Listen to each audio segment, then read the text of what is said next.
The government stopped a man's Social Security because they said he was dead. He wasn't. He was 82, standing in his kitchen in Seattle making breakfast. His name is Jason. It took him 3 weeks and multiple government offices to get his money back. I'm William. And here's the thing about Jason's story. As unbelievable as it sounds, it's actually the least preventable of the 6 ways your Social Security can be cut off without warning. The other 5, you can stop every single one of them, but only if you know what they are. So let's go through all 6. The first one trips up more people than almost anything else, and it has to do with working while collecting before full retirement age. A lot of people start at 62 and keep working, which is completely legal. But there's a rule tied to that choice the SSA rarely explains up front.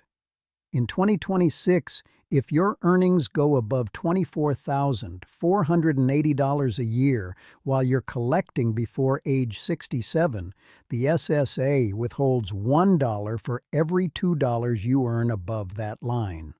On a monthly benefit of $2,000, going $10,000 over the limit means losing $5,000 in benefits, and it doesn't trickle out gradually. It tends to hit all at once. One month your check looks exactly right. The next, it's half what it should be, or it doesn't come at all. No one at the SSA calls to warn you before this happens. What most people never hear, though, is that the money isn't lost. When you reach full retirement age, the SSA permanently adds back a credit for everything withheld. It's a deferral, not a penalty. But knowing that doesn't make the gap in your monthly income any easier to live through. If you're working and collecting, know that threshold and track your earnings throughout the year. That situation at least gives you something concrete to watch. The next one is different. It comes in an envelope, and how fast you respond determines how much it costs you. Every year, the SSA sends overpayment notices to hundreds of thousands of people. The letter says they paid you more than you were entitled to, sometimes due to a change in your circumstances, sometimes because of an error the agency made in its own calculations. Either way, it demands repayment within 30 days. If you don't act, the SSA starts recovering the debt directly from your monthly check. Here's what changed in 2025 that most people still haven't been told. The maximum withholding rate jumped from 10% of your monthly benefit all the way to 50%. On a $2,000 check, that's $1,000 gone every month until the full balance is cleared. You do have options, but both require you to move quickly. You can appeal if the amount is wrong, or file a waiver asking the SSA to forgive the debt entirely if repaying it would cause real hardship and the overpayment wasn't your fault. What matters most? Both have to be filed before withholding begins. Once it starts, your leverage shrinks fast. Treat that letter as urgent the moment it arrives. Now let me shift to something that affects people who are living or planning to live outside the country. Standard Social Security retirement benefits can follow you to most countries in the world, but not all. The SSA maintains a list of restricted nations where payments are fully blocked, Cuba and North Korea being the most well-known. Others require annual verification just to keep receiving. Before any international move, check the Payments Abroad tool at ssa.gov. The detail that catches people most off guard: if you receive SSI, the Supplemental Security Income, the needs-based program, rather than standard retirement benefits, the rules are much stricter. The moment you've been outside the United States for 30 consecutive days, your SSI eligibility ends. Not 60 days, not 90.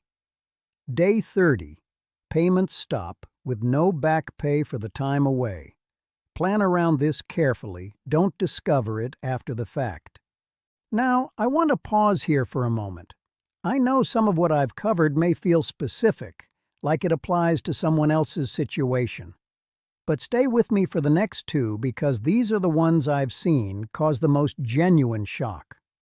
One can be triggered by something sitting quietly in your financial history.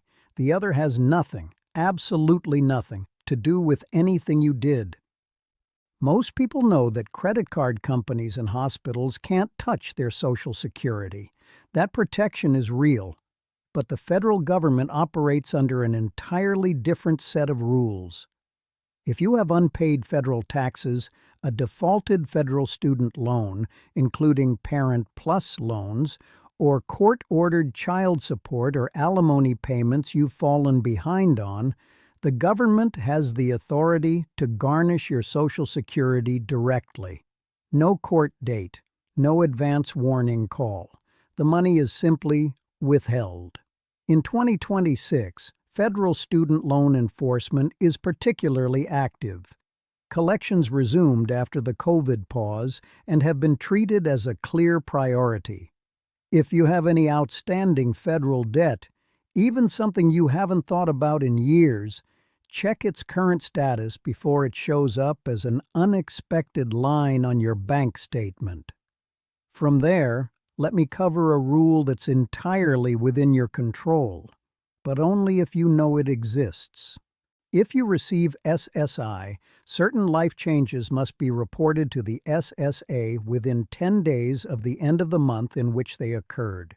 New income from any source, changes in your assets, moving in with someone who helps cover rent or meals, getting married or divorced, leaving the country, even receiving consistent help from a family member, someone regularly paying your bills or providing food, counts as in-kind income under SSI rules and must be reported. Miss that window and the SSA discovers it later, and they can issue an overpayment notice reaching back to when the change happened.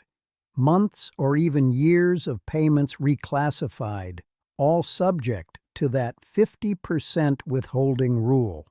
And if the failure is found to be intentional, the consequences escalate: a 6-month suspension for the first offense, 12 months for the second, 24 for the third. My advice is simple.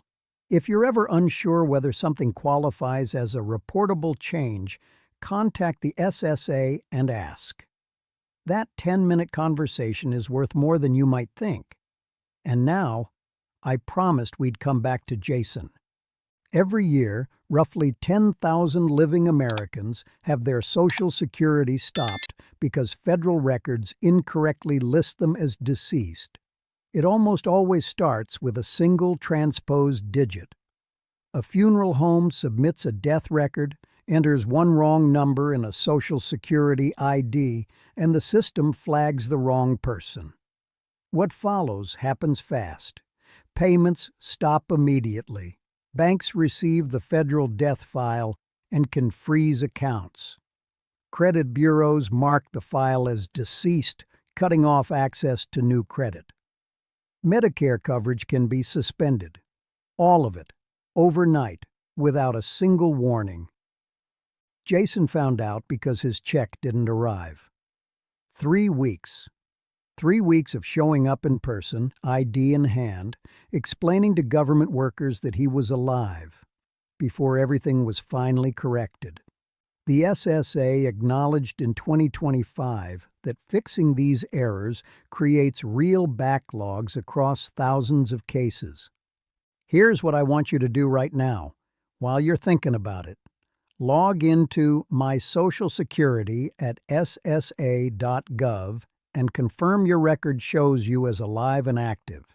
It's free and takes 15 minutes.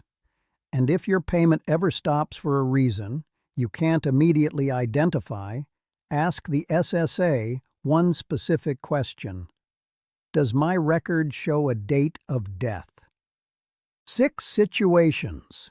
Any one of them can stop your Social Security without a phone call, without a letter, without a moment's warning. Working above the earnings limit before 67. Overpayment recovery at 50%. Living in a restricted country or leaving the U.S. for 30 days on SSI, federal debt garnishment, failing to report life changes on time, and being declared deceased, like Jason. The common thread is always the same. The SSA does not reach out before any of this happens. Your check simply stops. The people who protect their benefits are the ones who understood the rules before they needed them. If this was useful to you, subscribe. I cover these rules regularly, the changes and the traps the SSA doesn't walk you through, so you always know where you stand. And if you have questions about your own situation, leave them in the comments. I read them, and I answer as many as I can. That's exactly why I'm here. I'll see you in the next one.